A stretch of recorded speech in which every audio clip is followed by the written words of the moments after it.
እንዴት እንደተፈጠሩ እናቃለን ሸኔዎችን ኦኬ ማን ለዛ እንዳደረሳቸው እናቃለን ይሄን ከማለታቸው በፊትም ግልጽ አወጡት ስለዚህ ይሄ የሚናገሩትም ውሸት ነው ማለት ነው ትናንት በ3 ወር ውስጥ ነው እንዴ አንድ ግንባር ፈጥረው ደግሞ የሚበታተኑት ኦኬ እና ውሸት ነው ለማለት የቲፒኤልኤፍ መሳሪያ ሆነው መቆማቸውን በግልጽ ያሳይሻል ይሄ ራሱ ትናንትና ከቲፒኤልኤፍ ጋር ግንኙነት ፈጠርናል እሱን ድሮንም እናቃለንኛ ከነሱ ከተለየ ሸኔ ጉሚ የሚባል አንጃስ ከተፈጠረ ጊዜ ጀምሮ አፈጣጠሩንም ጨምሮ ግንኙነት እንዳላቸው ቲፒኤልኤፍ ስፖንሰር እንደሚያደርጋቸው በደንብ ነው የምናቀው የኝነት የኦሮሞ ህዝብ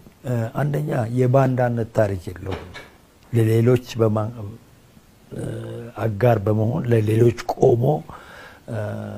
የራሱን ሀገር ለውስጥም ሆነ ለውጭ ባድ የመስጠት እንትን የለው ከያለበት ቦታ መሳሪያዎችን ይዞ ነው የተከላከለው ማለት ነው ስለዚህ ምናልባት በየቦታው ሮጦ በፕሮፓጋንዳ በመናውን ወዲና ወዲ ሮጦ በሚያሰሙት ነገር የሚያደናግሩ ሰው ካልኖረ በስተቀር የኦሮሞን ህዝብ በአጠቃላይ በብዛት ከመንወስደው ያለውን ሁኔታ ይፈልጋል ህዝባችን ለውጥ ፈልጎ ለለውጥ መስዋዕትነት ከፈለ ለውጡን አገኘ ግልጽ በመሬት ላይ በሚታየው የቲፒኤልኤፍ መሳሪያ ናቸው የደሱን አላማ ለማስፈጸም እንጂ የኦሮሞ ህዝብ ጥያቄ ይሄ ነው ብለው ይፋ አድርገውት ለዚህ ነው የምንታገለው ይሄንን ልናገኝ እንፈልጋለን የሚለው በጠይቀኝ ነው ያልመልስም ይሄ ነው ብለው ይሄንን ነው ማቀው ስለነሱ ልጅ ቸገራ ጠወንጃቸውን ወደ ህዝቡ አዙሮት ነው ምናየው መግደል መዝረፍ ከማፈናቀል ይሄ አንጃ ከሚታወቅበት ዋና እንትኑ ምልክቱ እንትን ሆኖ ነው የሚታይ ትግል አደርጋለሁ የሚል ነገር እንጂ ከዛ አልፈሽ ይሄ ነው ብለሽ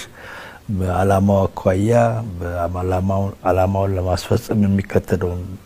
አሳይም ካለፈው የኦሮሞ ነጻነት ግንባር የትግል ባህል የትግል ዲሲፕሊን የትግል ሁሉ ያፈነገጠ የማይጣጣም ነው ትግል ብሎ ኦሮሞን የሚገል የሚያስር የሚያፈናቅል ሊኖር አይችልም እንዲህ አይነት ሁኔታ አይቼም አላቅም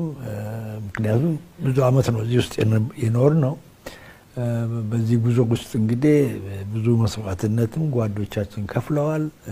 ህዝቡም ከፍለዋል በነበርንባቸው አካባቢዎች